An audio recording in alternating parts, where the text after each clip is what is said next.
صفحہ نمبر 318 حدیث نمبر 660 روایت سیدنا عمر بن خطاب رضی اللہ تعالیٰ عنہ کے حوالے سے قال رسول اللہ صلی اللہ علیہ وسلم ان المیت یعذب ببعض بکاء اہلہ علیہ۔ آپ صلی اللہ علیہ وسلم کا فرمان نقل کیا کہ بعض دفعہ رونے والوں کے رونے کی وجہ سے میت کو سزا ملتی ہے۔ اس کی جو معانی میں تفصیل ہے وہ کل بھی ذکر ہوئی، اس سے پہلے بھی ذکر ہو چکی ہے۔ اس فرمان نبوی کا ام المومنین عائشہ رضی اللہ تعالیٰ عنہ کو علم نہیں تھا۔ جب انہیں علم ہوا تو انہیں حیرت ہوئی، کیونکہ اس سے ملتا جلتا فرمان انہوں نے رسول اللہ صلی اللہ علیہ وسلم سے سنا ہوا تھا۔ تو انہیں یہ لگا کہ شاید عمر بن خطاب رضی اللہ تعالیٰ عنہ سے بھول ہو گئی ہے، بات وہ ہے جو میں نے سنی تھی۔ عمر بن خطاب رضی اللہ عنہ نے بھی وہی بات سنی، لیکن آگے بیان کرنے سے پہلے بھول گئے، اس لیے اپنے گمان، اپنی حیرت، اپنے استعجاب کی بنیاد پر انہوں نے اس کی جو وضاحت کی کل وہ ذکر ہوئی ہے۔ لیکن ام المومنین عائشہ رضی اللہ تعالیٰ عنہ کا جو طریقہ رد ہے وہ مؤدبانہ ہے، عالمانہ ہے، جو لب و لہجہ ہے وہ عالمانہ ہے، جو گمان ہے وہ مومنانہ ہے۔ اختلاف رائے کا ہو جانا نقطہ نظر کے بیان کرنے میں یا اپنانے میں الگ الگ ہونا یہ ایک فطری بات ہے، اس سے نہ انکار کیا جا سکتا ہے نہ یہ سلسلہ ختم ہو سکتا۔ ہر شخص کی سوچ، اپروچ، احاطہ علم، علمی گہرائی، سمجھ اور پرکھ کی صلاحیت برابر نہیں ہو سکتی ہے، اس لیے یہ تقاضا عبث ہے کہ سب مل بیٹھے اور ایک ہی بولی بولیں، ایسا نہیں ہو سکتا۔ ہاں البتہ نیک نیتی شرط ہے، حسن طلب شرط ہے، اختلاف کے جو شرعی ادب ہیں ان کا لحاظ کرنا ضروری ہے۔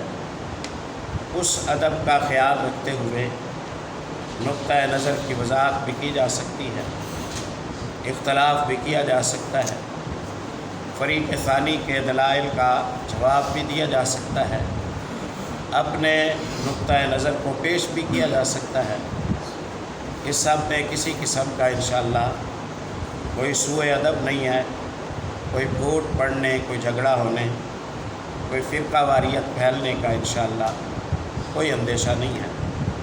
ہم وقتاً فوقتاً احادیث نبویہ میں مثالیں پڑھتے ہیں کہ اصحاب رسول اللہ صلی اللہ علیہ وسلم میں بعض احکام اور مسائل کی ماہیت کو سمجھنے کے حوالے سے اختلاف ہو جاتا تھا، لیکن وہ کسی پھوٹ کا، کسی الزام تراشی کا، کسی بدگمانی کا، کسی سوء ادب کا، کسی چغلی کا، کسی فرقہ واریت کا وہ سبب نہیں بنتا تھا۔ جو بری بات ہے وہ گمان خراب کرنا ہے، توقعات خراب کرنا ہے، لب و لہجہ خراب کرنا ہے، الزام تراشی پر اتر آنا ہے، نیتوں پر شبہ اور شک کرنا ہے، یہ بری بات ہے۔ اور نقطہ نظر میں اختلاف کا ہو جانا یہ کوئی انشاءاللہ پریشانی کی بات نہیں ہے۔ اگر اللہ کی مشیت یہ ہوتی کہ لوگوں کا نقطہ نظر ایک دوسرے سے مختلف ہو ہی نہ، تو اللہ رب العزت ان سے چناؤ کی صلاحیت ہی چھین لیتا، ان سے چناؤ کی صلاحیت ہی اللہ لے لیتا۔ رب نے انہیں صلاحیت دی ہے چناؤ کی، تو اس حساب سے ان میں ایسا معاملہ ہو جانے میں کوئی حرج کی بات نہیں ہے انشاءاللہ۔ البتہ جب کوئی حق بات پتہ چل جائے تو اسے اپنانے میں دیر نہیں کرنی چاہیے، اپنی بات پر ضد نہیں کرنی چاہیے، اڑنا نہیں چاہیے، فریق مخالف کے جو نیات ہیں ان پر کوئی شبہ نہیں کرنا چاہیے، الزام تراشیوں کا دروازہ نہیں کھولنا چاہیے، شیطان کی مدد نہیں کرنی چاہیے فتنوں کو پھیلانے میں، مسلمانوں کو آپس میں دور کرنے میں شیطان کی مدد نہیں کرنی چاہیے۔ یہ کیسے ہو سکتا ہے کہ میں کسی بھی اہل اسلام کے طبقے کے بزرگوں کی توہین کروں، ان کی نیتوں پر شک کروں، ان پر الزام تراشی کروں، ان کی انسلٹ کروں، سینکڑوں ہزاروں لوگوں کے مجمع کو کسی کے محبوب اور کسی کے پسندیدہ اور کسی کے قائد اور لیڈر پر ہنساؤں، اس پر آوازیں کسوں، ان کی نقلیں کروں، پھر میں چاہوں کہ ان کے مؤیدین، ان کے مریدین، ان سے محبت کرنے والے وہ ان سے الگ ہو کر میری طرف متوجہ ہو جائیں، ایسا نہیں ہوگا، ایسا نہیں ہوگا۔ یہ طریقہ مسنون نہیں ہے۔ اختلاف کا ادب آتا ہو، اختلاف کرنے کا شرعی طریقہ آتا ہو تو انشاءاللہ مسئلے میں الجھن پیدا نہیں ہوتی، مسئلے میں پریشانی پیدا نہیں ہوتی ہے۔ بس لب و لہجہ اچھا رکھے بندہ، گمان اچھا رکھے، الزام تراشی۔ آپ نے دیکھا ام المومنین عائشہ رضی اللہ تعالیٰ عنہ نے فرمایا رحم اللہ عمر، اللہ عمر رضی اللہ عنہ پر رحمت فرما۔ پہلے دعا کر رہی ہیں، اس کے بعد جو ان کے علم میں ہے اسے واضح کر رہی ہیں، اپنے موقف پر ثبوت دے رہی ہیں۔ کل اس بات کو ہم نے اجاگر کیا تھا کہ وہ محض اس بنیاد پر نہیں کہ میں ام المومنین ہوں، میں نے رسول اللہ صلی اللہ علیہ وسلم سے تعلیم و تربیت لی ہے، اس لیے میں جو کہہ رہی ہوں کافی ہے نا۔ واللہ ما حدث رسول اللہ صلی اللہ علیہ وسلم ان اللہ لا يعذب المؤمن ببکاء اہلہ علیہ، فرماتی ہیں اللہ کی قسم ایسا تو نہیں کہا تھا رسول اللہ صلی اللہ علیہ وسلم نے، یعنی آپ کے فرمان میں عبارت یہ تو نہیں تھی کہ اللہ مومن کو مومن کے گھر والوں کے رونے کی وجہ سے عذاب دیتا ہے، یہ نہیں کہا تھا۔ آپ صلی اللہ علیہ وسلم نے فرمایا ان اللہ لا یزید الکافر عذابا ببکاء اہلہ علیہ، کافر کے عذاب کو اللہ بڑھا دیتا ہے کافر کے گھر والوں کے رونے کی وجہ سے، کافر کے گھر والوں کے رونے کی وجہ سے۔ یہ ام المومنین نے اندازہ لگایا، ہم نے اس پر بات کی ہے، ہم نے کہا کہ ام المومنین تک وہ بات نہیں پہنچی تھی جو بات عبداللہ ابن عمر اور عمر ابن خطاب رضی اللہ عنہ تک پہنچ گئی تھی، تو ان کی بات ٹھیک تھی، اور یہ جو بیان کر رہی ہیں جتنا انہوں نے سنا یہ اپنی جگہ پر ٹھیک ہے۔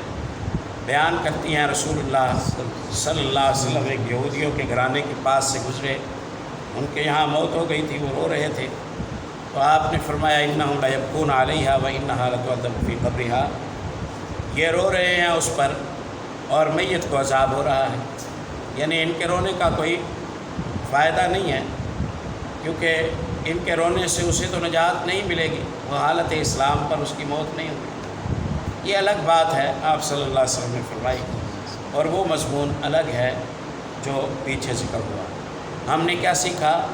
ہم نے حسن ادب سیکھا، ہم نے حسن گمان سیکھا، ہم نے سلیقہ اور طریقہ سیکھا، ہم نے ادب کا اختلاف سیکھا ام المومنین رضی اللہ تعالیٰ عنہ کے اس استدلال سے، اور ہم نے یہ سیکھا کہ آپ اختلاف کرتے ہیں کیجئے، اور اپنے نقطہ نظر پر قرآن و سنت کا ثبوت بھی ساتھ پیش کیجیے، محض اپنے بات پر ضد نہ کریں۔ جیسے دیکھیے ام المومنین نے عمر ابن خطاب رضی اللہ عنہ سے اختلاف کیا اور رسول اللہ صلی اللہ علیہ وسلم کی حدیث آگے بنیاد کے طور پر پیش کی۔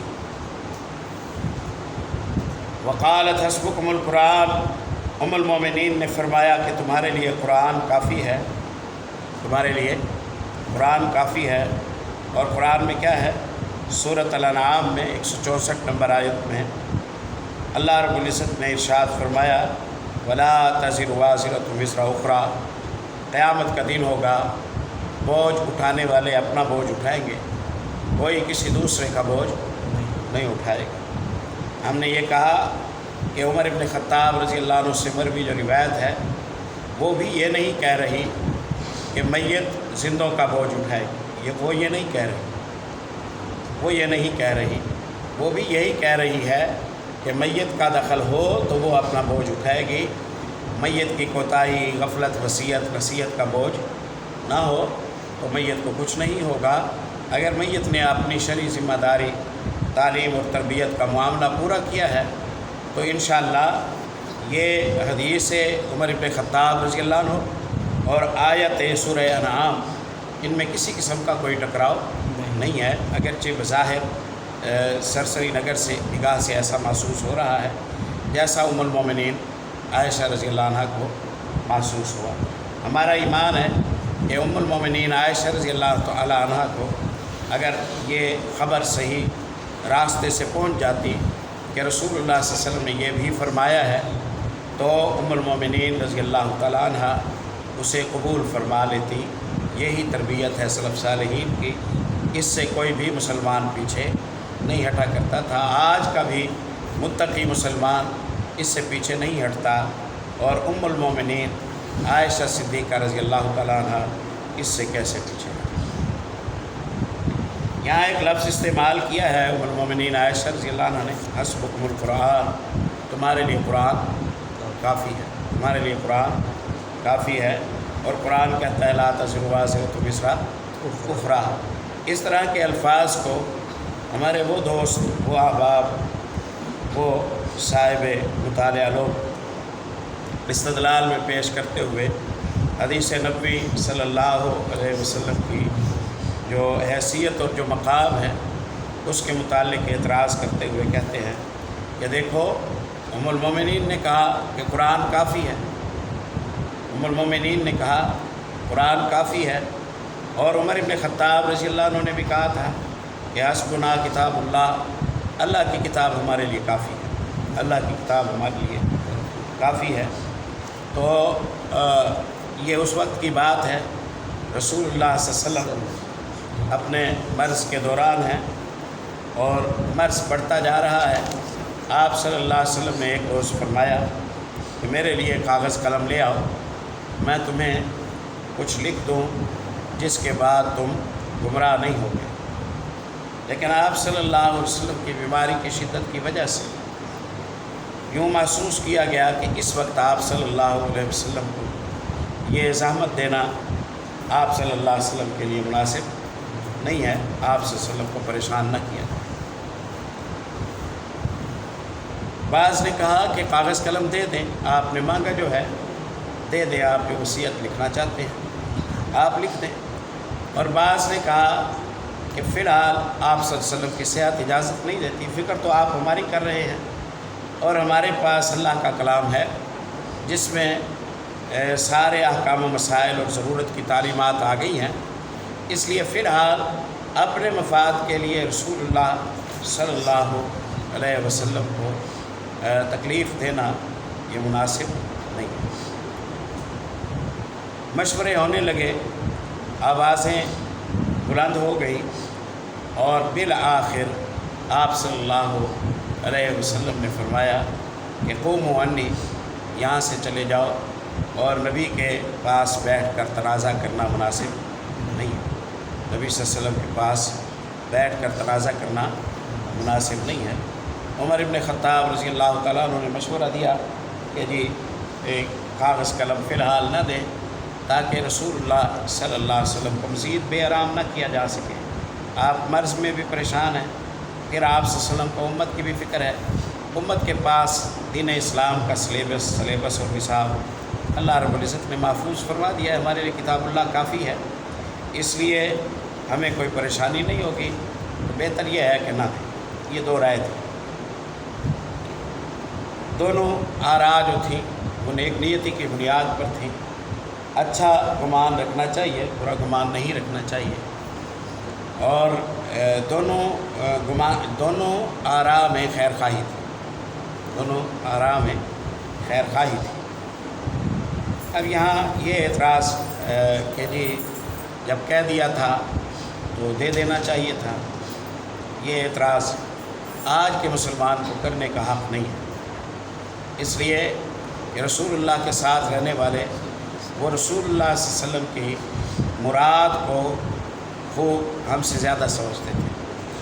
کبھی آپ حکم دیتے ہیں صرف اجازت کے لیے، کبھی آپ حکم دیتے ہیں صرف رخصت کے لیے، کبھی آپ کا حکم استحباب اور پسندیدگی کے معنی میں ہوتا ہے، اور کبھی آپ صلی اللہ علیہ وسلم کا حکم ضروری اور فرضیت کے معنی میں ہوتا ہے۔ تو انہوں نے یہ سمجھا کہ شاید یہ امر استحباب ہے یا امر اباحت ہے، یا ہماری وجہ سے ہے کہ آپ صلی اللہ علیہ وسلم ہماری پریشانی ختم کرنا چاہتے ہیں، تو آپ قربانی دے کر ہماری پریشانی ختم کرنا چاہتے ہیں، تو ہم قربانی دے کر آپ کی پریشانی ختم کرنا چاہتے ہیں۔ تو انہوں نے یہ سمجھا کہ یہ امر اباحت ہے، بس جواز کی حد تک ہے کہ دے دو تو بہتر ہے، نہ دو تو کوئی حرج کی بات نہیں ہے۔ یہ ویسے ہی ہے جیسے آپ صلی اللہ علیہ وسلم نے علی رضی اللہ عنہ سے کہا تھا نا کہ سہیل ابن عمرو کا کہنا ہے کہ رسول اللہ کا لفظ مٹا دو، آپ نے فرمایا مٹا دو۔ اب اس لفظ کی وجہ سے اگر صلح میں رکاوٹ پڑتی ہے تو چلو کوئی بات نہیں، ہم اتنی قربانی دے لیتے ہیں، مٹا دو۔ علی رضی اللہ عنہ نے کہا کہ اس کی قسم جس کے ہاتھ میں جس نے آپ کو حق کے ساتھ بھیجا ہے، میں اسے نہیں مٹا سکتا، میں اسے نہیں مٹا سکتا۔ آپ نے فرمایا مجھے دکھاؤ، اور آپ نے مٹا دیا۔ اب کوئی خدا نخواستہ یہ تو نہیں کہے گا کہ علی رضی اللہ تعالیٰ عنہ جو کہا جا رہا ہے کہ آپ مٹا دیں تو کیوں نہیں مٹایا؟ نہیں، یہ علی رضی اللہ عنہ کا حسن ادب ہے، ان کی توقع ہے کہ یہ جو حکم ہے یا یہ بدل جائے گا، یا یہ صرف اباحت کا حکم ہے، جائز کی حد تک ہے، یہ حکم حتمی اور لازمی نہیں ہے۔ انہیں یہ لگا موقع کے حساب سے، کیونکہ انہیں یہ لگتا تھا کہ ایسا حکم برقرار رہنا ان کے حساب سے ممکن نہیں ہے کہ لفظ رسول اللہ کیوں مٹایا جائے، استبعاد کی وجہ سے انہوں نے یہ کہا۔ تو علی رضی اللہ عنہ پر کوئی اعتراض نہیں ہے انشاءاللہ اس میں۔ بالکل اسی طرح ہی آپ صلی اللہ علیہ وسلم نے جب صلح کر لی، آپ نے فرمایا کہ جانور ذبح کر دو اور سر منڈوا لو اور احرام کھول دو۔ تو صحابہ کرام نہیں اٹھے، صحابہ کرام نہیں اٹھے۔ تو یہ نہیں کہا جائے گا جب کہہ رہے ہیں رسول اللہ صلی اللہ علیہ وسلم تو کیوں نہیں اٹھے، کہہ رہے ہیں تو کیوں نہیں اٹھے؟ وہاں بھی انہیں انتظار تھی کہ حکم بدل جائے، وہ فیصلہ آپ فرما رہے ہیں، نہیں لگتا کہ یہ فیصلہ برقرار رہے، اللہ کی طرف سے کوئی اور حکم آ جائے گا۔ اس انتظار اس توقع میں بیٹھے ہوئے، اس انتظار اور اس توقع میں بیٹھے ہوئے ہیں۔ لوگ بیٹھے رہے، بے چین ہیں، پریشان ہیں، منتظر ہیں کہ اللہ حکم بدل دے۔ آپ خیمے میں گئے، ام المومنین ام سلمہ رضی اللہ عنہ کو صورتحال بتائی، مشورہ کیا۔ ام المومنین نے فرمایا اللہ کے نبی انہیں انتظار ہے، وہ پریشان ہے کہ ہم آئے عمرہ کرنے کے لیے تھے، اب مکے کے پاس بیٹھے ہوئے ہیں، عمرہ نہیں کرنے دیا جا رہا، جی چاہتا ہے عمرہ کر کے جائیں، شاید کوئی صورت بن جائے، اس انتظار میں انہیں امید ہے کہ حکم بدلے گا۔ میرا مشورہ یہ ہے کہ آپ جا کر اپنے جانور کو ذبح کریں، اپنا سر منڈوا لیں، ان کی امید ختم ہو جائے گی، یہ بھی ایسا کر لیں۔ آپ نے فرمایا مشورہ ٹھیک ہے۔ آپ صلی اللہ علیہ وسلم باہر آئے، ابو طیبہ کو بلایا، سر منڈوایا، آپ صلی اللہ علیہ وسلم نے جانور ذبح کیا، لوگوں کی توقع ختم ہو گئی اور انہوں نے بھی اپنے جانور ذبح کر لیے۔ تو یہ نہیں کہا جائے گا کہ جی جب کہا جا رہا ہے تو ایسا عمل کیوں نہیں کیا۔ میں نے دونوں طرح کی مثالیں آپ کے سامنے رکھی ہیں۔ میں دراصل یہ چاہتا ہوں کہ اہل بیت کی محبت کی وجہ سے رسول اللہ صلی اللہ علیہ وسلم کے دیگر صحابہ پر انگلی نہ اٹھے، اور دیگر صحابہ کرام کے ساتھ محبت کی وجہ سے اہل بیت کی طرف انگلی نہ اٹھے۔ یہ انگلیاں اٹھنے کے لیے اللہ نے نہیں بنائی، ان انگلیوں کو اٹھنا نہیں چاہیے، ان ہاتھوں کو مؤدب ہونا چاہیے اور ان زبانوں کو مؤدب ہونا چاہیے۔ یہ ہستیاں عظیم ہیں۔ پھر رسول اللہ صلی اللہ علیہ وسلم نے یہ بات جمعرات والے دن کہی، یہ بات جمعرات والے دن کہی، اور آپ صلی اللہ علیہ وسلم کی جو وفات ہے وہ سوموار والے دن اشراق کے ٹائم۔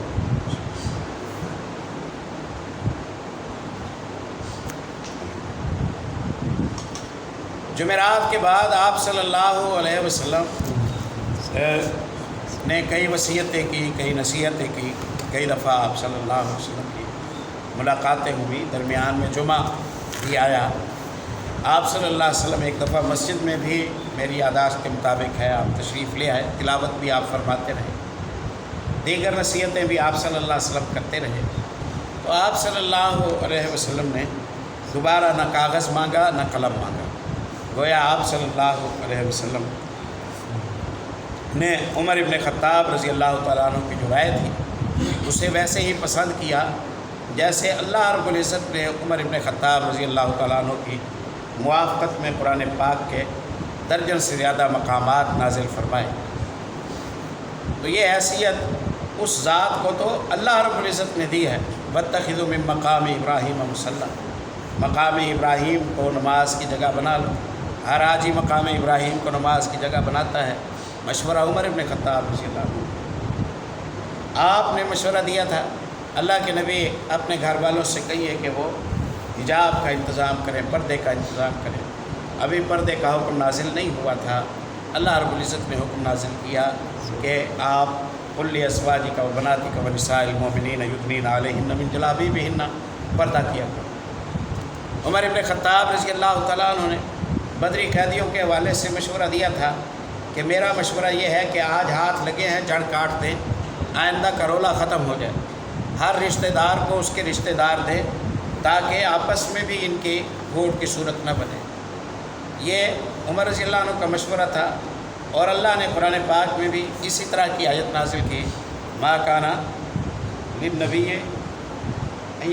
ما کان للنبی ان یکون لہ اسریٰ، کیسے ہے میرے صاحب نہیں ہے قاری صاحب بھی نہیں، چلے اللہ معاف جی۔ نبی کے لیے اور اہل ایمان کے لیے یہ مناسب نہیں تھا کہ وہ حتیٰ یدخل فی الارض، زمین قتل کا فیصلہ کن، جنگ کا فیصلہ کن نتیجہ نکلنے سے پہلے دشمن کے افراد کو قید بنائیں، قیدی کریں، نہیں، حتیٰ یدخل فی الارض۔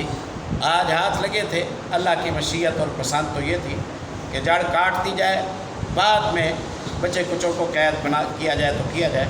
ابھی جنگ کے شعلے بھڑک رہے تھے، آپ نے لوگوں کو قید کرنا شروع کر دیا، اللہ کی مشیت اور تھی۔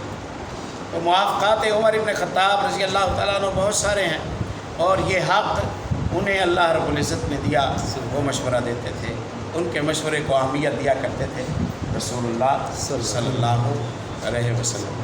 آخر ان کے مشورے کی حیثیت تھی نہ کہ ان کے مشورے کے بعد دوسرے مشورے کو عملی جامہ نہ پہنایا جا سکا، آخر ان کے مشورے کی اہمیت تھی۔ ورنہ تو جن لوگوں نے اس مشورے پر عمل کر لیا، یعنی عمر ابن خطاب رضی اللہ عنہ کے مشورے پر عمل کر لیا، تو ان سے بھی تو کہا جا سکتا تھا کہ آپ چلیے، وہ ان کی رائے یہ ہے کہ نہ دیں تو آپ دے دیجیے، گھر میں تو کئی افراد کھڑے ہیں تو کوئی اور صاحب دے دیتے۔ مثلا 20 افراد موجود ہیں، ایک کا کہنا ہے کہ میرا مشورہ ہے نہ دے، دوسرے کا کہنا ہے میرا مشورہ ہے دے دے۔ رائے دینے میں تو ہر بندہ آزاد ہے نا، چلو اس کی رائے ٹھیک ہے، یہ ٹھیک نہیں ہے آپ کے لحاظ سے، آپ کے مطابق جو رائے ٹھیک ہے آپ اس پر خود عمل کریں۔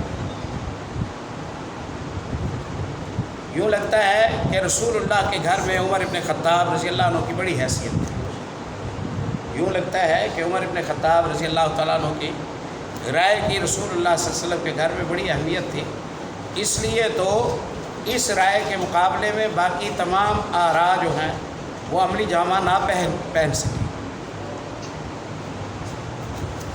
تو یہ تو الٹا عمر ابن خطاب رضی اللہ تعالیٰ عنہ کی عظمت شان، ان کے مقام کی دلیل ہے۔ اور اگر خدا نخواستہ یوں سمجھا جاتا کہ نہیں ان کی عظمت شان نہیں تھی، تو پھر ان سے پوچھا جائے کہ جنہوں نے ادنا کی بات کو مقدم رکھا، ان سے بھی پوچھا جائے کہ جنہوں نے ادنا کی بات کو مقدم رکھا۔ نہیں، ہرگز نہیں، یہ بس بات کو ذہن کے قریب کرنے کے لیے ہے، نہ وہ مجرم ہے نہ یہ مجرم ہے، وہ بھی حق کے چاہنے والے، یہ بھی حق کے چاہنے والے، یہ سمجھنے کا ایک فرق ہو گیا بس۔ دونوں نیک نیت تھے۔ اور ام المومنین عائشہ رضی اللہ عنہ سے پوچھا گیا کہ اگر کاغذ قلم دیا جاتا تو کیا لکھتے؟ آپ گھر کے افراد میں سے ہیں، آپ رسول اللہ صلی اللہ علیہ وسلم کے مزاج شناس ہیں، آپ کیا لکھتے؟ تو فرماتی ہیں یہی لکھتے ہیں کہ میرے بعد خلیفہ ابو بکر صدیق رضی اللہ عنہ، یہی لکھنا چاہتے تھے نبی کریم صلی اللہ علیہ وسلم، یہی لکھنا چاہتے تھے کہ میرے بعد خلیفہ ابو بکر صدیق رضی اللہ عنہ کو بنا لوں۔ ام المومنین نے یہ اپنی طرف سے بات نہیں کی۔ ام المومنین فرماتی ہیں ایک دن مجھے نبی صلی اللہ علیہ وسلم نے فرمایا اپنے ابا اور اپنے بھائی کو بلاؤ۔ اپنے ابا یعنی مرض کے ایام میں یا اس سے پہلے آپ نے فرمایا کہ اپنے ابا اور اپنے بھائی کو بلاؤ، اور میں چاہتا ہوں کہ میں کچھ بات واضح کر دوں، بیان کر دوں۔ مجھے ڈر ہے کہ میرے بعد کوئی دعویٰ کرنے والا دعویٰ کرے یا کوئی تمنا کرنے والا تمنا کرے۔ آپ صلی اللہ علیہ وسلم اس لیے یہ کاغذ قلم منگانا چاہتے تھے۔ خیر ایسی کوئی بات انشاءاللہ نہیں ہے کہ جس پر مزید ٹھہروں، ورنہ ٹھہرنے کے لیے اور بات کرنے کے لیے اللہ کی رحمت ہے، بہت کچھ ہے جو کہا اور جا سکتا ہے اور اس پر رکا بھی جا سکتا ہے، لیکن مقصود کار بات کو الجھانا نہیں ہے۔ مقصود کار صرف اتنا ہے کہ امیر المومنین عمر بن خطاب رضی اللہ تعالیٰ عنہ کی اس رائے پر انہیں طعن سے بچایا جا سکے، انہیں اعتراض سے بچایا جا سکے، اور ان پر کے متعلق کوئی شبہ پیدا نہ ہو۔ بس اس نیک نیتی کی بنیاد پر ہم نے یہ باتیں کی ہیں کہ وہ اہم تھے، وہ خاص تھے، اور ان کا رشتہ بھی اسی انداز کا ہے، اور انہیں مشورے کی حیثیت اور مقام بھی رسول اللہ صلی اللہ علیہ وسلم نے دیا ہوا تھا۔ تو انہوں نے ایک مشورہ دیا جو رسول اللہ صلی اللہ علیہ وسلم کے گھر میں رسول اللہ کی موجودگی میں قبول کر لیا گیا، اور آپ صلی اللہ علیہ وسلم اس کے بعد 4 دن تک حیات رہے۔ آپ صلی اللہ علیہ وسلم نے مسجد میں خطاب بھی فرمایا، جمعے کے لیے بھی تشریف لائے۔ آپ صلی اللہ علیہ وسلم نے باقی نصیحتیں بھی فرمائیں۔ پھر آپ صلی اللہ علیہ وسلم نے کاغذ قلم نہیں مانگا، پھر آپ صلی اللہ علیہ وسلم نے کاغذ قلم نہیں مانگا۔ بات دوسری طرف نکل گئی، وہاں یہ ہے کہ عمر رضی اللہ عنہ نے کہا کہ حسبنا کتاب اللہ، ہمارے لیے اللہ کی کتاب کافی ہے، ہمارے لیے اللہ کی کتاب کافی ہے۔ بہتر یہ ہے کہ رسول اللہ صلی اللہ علیہ وسلم کو زحمت نہ دیں لکھنے وغیرہ کی۔ تو ہمارے احباب کہتے ہیں وہ دیکھو جی، ام المومنین نے کہا ہمارے لیے قرآن کافی ہے، عمر رضی اللہ عنہ نے کہا ہمارے لیے اللہ کی کتاب کافی ہے، اور یہ حدیثیں یہ بتاتی ہیں کہ حدیثوں کی ضرورت نہیں ہے۔ یہ حدیثیں یہ بتاتی ہیں کہ حدیثوں کی ضرورت نہیں ہے۔ کوئی سوچ کے بات کرنی چاہیے، کوئی سوچ کے بات کرنی چاہیے۔ پیارے بھائیوں کی جھولی میں اگر کوئی رد حدیث کی دلیل آئی تو وہ بھی حدیث سے آئی، وہ بھی حدیث سے آئی۔ وہ مسلم کی حدیث لاتے ہیں کہ جی نبی صلی اللہ علیہ وسلم نے کہا تھا حدیثیں نہ لکھو، ثابت ہو گیا حدیثیں نہیں لکھنی چاہیے۔ بھائی کہاں سے ثابت ہوا؟ کہتے صحیح مسلم میں لکھا ہے۔ گڈ، تو آپ پہلے یہ طے کیجئے کہ آپ حدیثوں کو مانیں گے یا نہیں مانیں گے۔ اگر آپ نے یہ طے کیا ہوا ہے کہ حدیثوں کو نہیں مانیں گے، یہ مستند نہیں ہے، تو پھر وہاں سے دلیل دیں جو مستند ہو، وہاں سے دلیل دیں جو مستند ہو۔ آپ رد حدیث کرنا چاہتے ہیں اور حدیث سے استدلال کرتے ہیں، کیا ہم یوں سمجھیں کہ بس وہ حدیثیں مانیں جو آپ کی فیور میں ہوں، اور وہ حدیثیں نہ مانیں جو آپ کی فیور میں نہ ہوں؟ کچھ ایسا قاعدہ ہے کیا؟ اگر یہ قاعدہ ہے تو یہ بڑا قابل اصلاح قاعدہ ہے۔ اگر قاعدہ یہ ہے کہ کوئی حدیث نہ مانو تو پھر آپ بھی استدلال میں حدیث پیش نہ کیجیے۔ اگر قاعدہ یہ ہے کہ وہ نہ مانو جسے ہم نہیں مانتے، اور وہ مانو جسے ہم مانتے ہیں، تو پہلے آپ اپنی حیثیت متعین کیجیے کہ آپ کس حیثیت سے رسول اللہ صلی اللہ علیہ وسلم کے اقوال میں، افعال میں، اشارات میں، آپ کی صفتوں میں سلیکشن کا حق رکھتے ہیں۔